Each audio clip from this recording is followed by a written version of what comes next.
Barack Obama, former president of the United States, is acting like a petulant little beta child. He is angry. He is bitter. He is miserable. I mean, listen, if I had to go home to Michelle every night, right?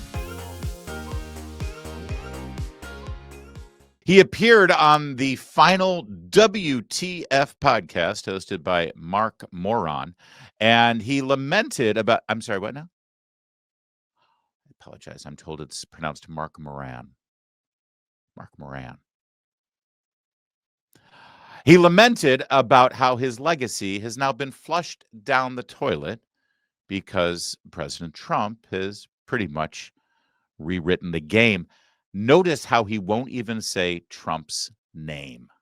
Yeah, we don't want, kangaroo courts and trumped up charges. That's what happens in other places that we used to scold for doing that. We want like our court system and our Justice Department and our prosecutors to be, and our FBI to be just playing things straight and looking at the facts and not meddling in politics the way we've seen later.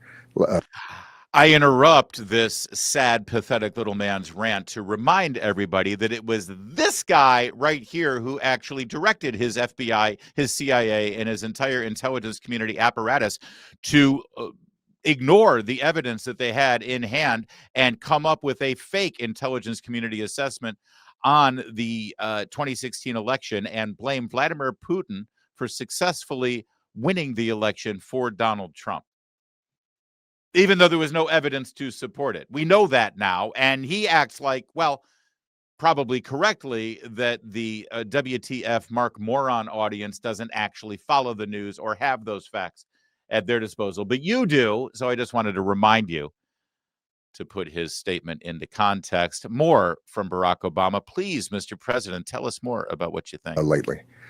And I think if enough people start not just being in a fetal position, but also not worrying about it and detached from it, but being vigilant, but also saying, you know what?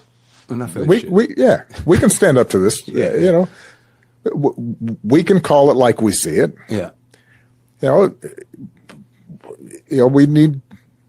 We need people who have whatever platforms they have to be able to say, no, that's not who we are, and to be willing to get attacked on X by whoever for doing that. And it's not easy. Yeah, because sometimes you fear for your life. Yeah, and oh, please, you fear for your life. By the way, real fast, can I just point something out here? I hate to be petty and vindictive, but did this man just mention that he's afraid people are curling up in the fetal position while literally sitting like this? Look at the body language here. I believe I called him a beta at the beginning of this segment, a whiny, angry, bitter, old, petulant beta. But I misspoke. I'm sorry. I didn't see the body language. He's a delta. Forget that. He's in India. He's a Mike. I'm going through the entire alphabet. Ladies, we enjoy a very dynamic female audience for this program. I see your comments. I read them during the live chat and also in the video on demand when you leave us comments from your womanly female perspective. Ladies, I want to hear from you. If you could just chime in down below here. When you see a man sitting like this, what's the first thing that comes to mind? What's your impression of a man who sits like that? It's like a pretzel. What's going on there? God, Michelle is just beating him into a pulp. By the way, we've got more clips of Obama here. It's sad. It's pathetic. It's hilarious. But I also wanted to point this out. He posted the podcast interview on his X account, and he said, more than a decade ago, I sat down with Marc Maron in his garage to tape something new called a podcast. Can I just pause for a moment? I did the research. He sat for an interview with Mark on WTF in 2015. In 2015, it was a little over 10 years ago, on something new called a podcast. Okay, Boomer, just so you know, we were all doing and listening to podcasts in 2015. He's acting like he invented the platform. Like no one cared about podcasts until I sat down with Marc Maron on his WTF podcast. Are you kidding me? Adam Carolla started his podcast in 2009. I started my podcast in 2010 back in the day for Andrew Breitbart. And I had been listening to podcasts like in 2007, I want to say. What is wrong with this man? Why is he so needy and so narcissistic that he has to put out a post like this suggesting, oh, I was so groundbreaking. Nobody ever thought to do a podcast. You know what this is? He's jealous of Trump. What's the big narrative coming out of the last election? That Trump changed the game by appearing on streaming shows and podcasts with Joe Rogan and with various other podcast hosts. And here's Obama saying, I did it first. I did it first. I did it back in 2005, no, or 15. No one was talking about it. They didn't even know what it was called. It was something new called a podcast. What a loser. That's just embarrassing. And he acts like we don't know. I mean, that's the thing. Maybe he didn't know. Maybe he was in such a cocoon. He's such an out of it, because he's hip and trendy Obama, man, right? He's so hip and he's so cool. If in 2015 he had never heard, it was like something new.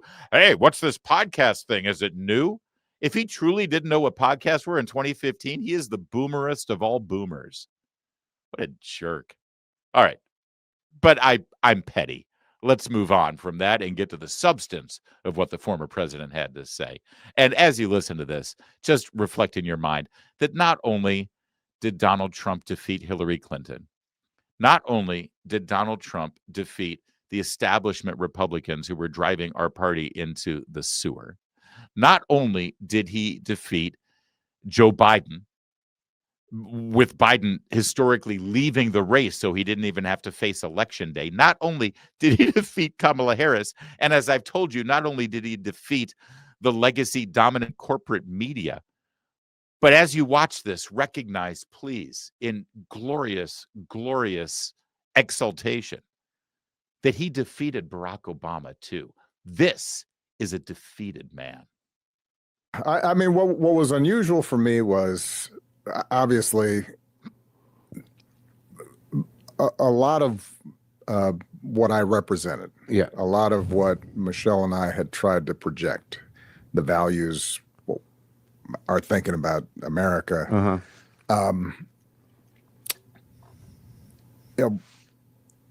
My successor seemed to represent the opposite.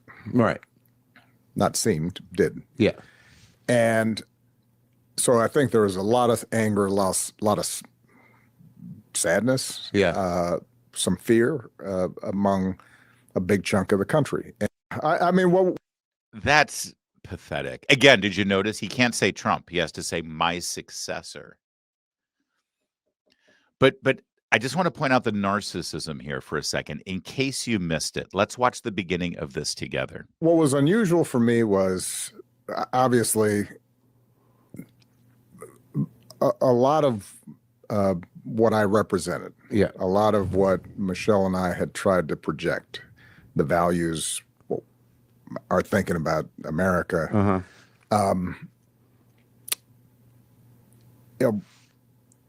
My successor seemed to represent the opposite.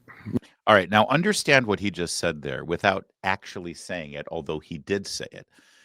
The values, what we thought of America, what Michelle and I tried to represent. Trump was the opposite. What he's saying is, I was so good. I was so amazing. I was so intellectual. I was so refined. I was so classy. I was so dignified. Again, I'm not agreeing with this. What I'm saying is that's what he's saying.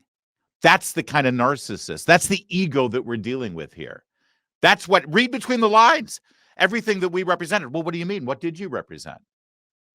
When he says Trump was the opposite, what he's saying is Trump is mean-spirited and crass and disgusting and obnoxious and stupid and all, all the things they think about you.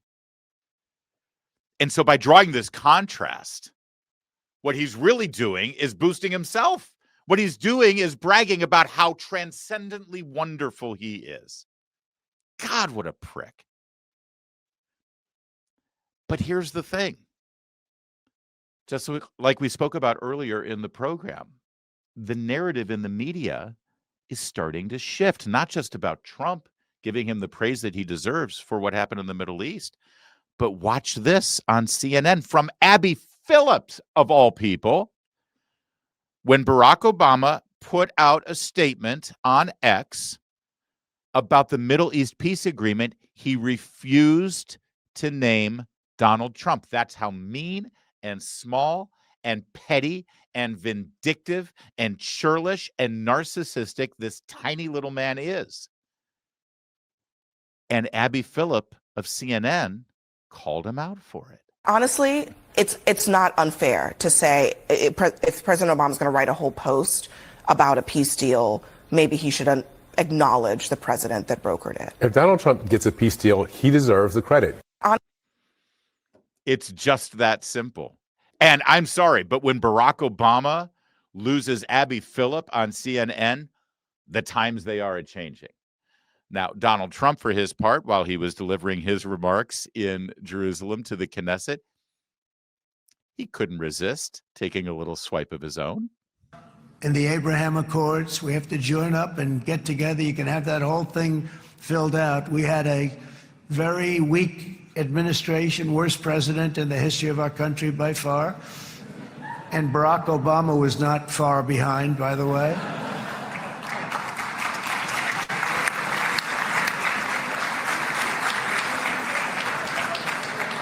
And they did nothing with this incredible document, the Abraham Accords, but now you can fill them up. Now you have peace, you have people that really like Israel.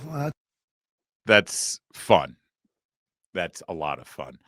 Let's give the final word to Eric Trump. Eric Trump has a book out right now about what Joe Biden and Barack Obama did to him, to his dad, to his family. The lawfare, how they tried to destroy the Trumps as human beings. And, well, as he's doing a media tour for it, he was on Fox News with the senior of the Duceys, and he talked about it, and Barack Obama's name came up. Subpoenaed a human on Earth after your father. That's all contained in the book. But you and I were talking a moment ago. It was all worth it given what happened yesterday.